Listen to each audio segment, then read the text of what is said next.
with Buck Showalter at National Harbor. And Buck, we've heard a lot here about outfield defense and the Orioles' hopes to improve that. When you look at adding outfielders, how do you weigh offense versus defense? Well, you know what they call when you copy something, it's a great tribute. A year ago we were talking about over the last 4 or 5 years, it's been one of our strengths. And a couple spots were challenged for us last year, but it's the old thing, you're letting in two and driving in one. That math don't work too good. So, that there's just so much you can judge analytically with the pie charts and all the other stuff. Some of it's your eyeballs and your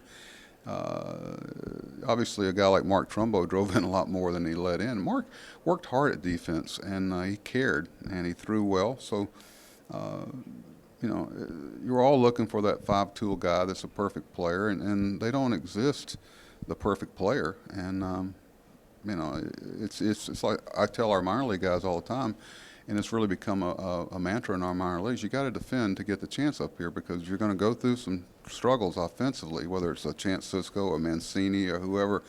You're going to have some struggles offensively. The thing that allows me to keep you on the field is your ability to defend.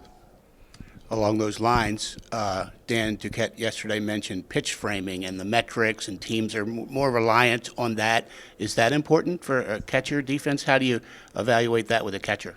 It depends on, you don't let it be a complete prisoner. You take it in and understand there's a lot of variables, just like the thing that came out. The harder throwing staff you're catching, the less your framing numbers will be. That's why the Houston people lead, because they average 89 miles an hour, whereas some of the harder throwing staffs like the Mets, their catchers always finish towards the bottom. So you got to take it all in, realize there's circumstances that don't always play out. And I always let my eyeballs be the litmus test for it. But we take it all in, look at it, but it's another way for people to sit up in an ivory tower and think they can evaluate catchers, but there's a lot more to it than that. Of course, there could be key players leaving the Orioles. We'll see how it plays out. We know how appreciative you are of the players' efforts over a year or many years. I'm particularly thinking about Matt here, Matt Wieters. If he's not an Oriole, that for you will probably be tough, how close you two are. Well, not just Matt. It stings. Anytime you're with somebody that's contributed as much as Matt has for a long period of time, you get, obviously his children and his wife. But I think things all happen for a reason, and we'll see how it all plays out. Matt contributed a lot on and off the field to us and helped us set up a culture that's been very win-oriented. Speaking of catchers, how will the Orioles know when Chance Sisco is ready?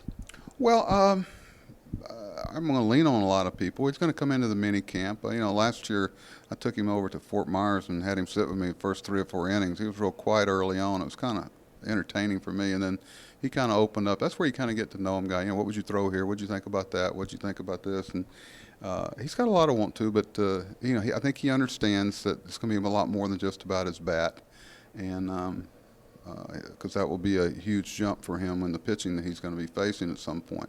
And I think that's going to be an evaluation we're going to have to stay on top of win. And, I'll lean on Brian Graham and Donnie Werner and the people that are experts at that, and try to get John Russell will get his arms around him, who's probably, I think, one of the best catch instructors, who's been so instrumental in our catching game. And so I'm anxious to get him around Chance and a couple other kids down below, Austin Wynns and Stuart Levy. And there's some kids that are really been impressive for us down there, especially defensively. When the Orioles are looking at a free agent acquisition, how much are you involved from the sense of, do you want to talk to the player and get a feel for him before they sign on the dotted line? I'm going to guess yes. Yeah, there's a lot more to it. Shame on us in today's world if you're surprised by something like that, that you go, sometimes you take a chance on a guy that you have a lot of trust in your culture and your players in your locker room, and but we think it's a special fraternity. We just don't want to let just anybody in there, but we're going to lose some strong pieces potentially. So, it's the old country music song, who's going to fill their shoes? And it's about the players, not about the manager, the coaches. We're passing through, but we want to continue to be consistent winning, because that's what our fans have come to expect.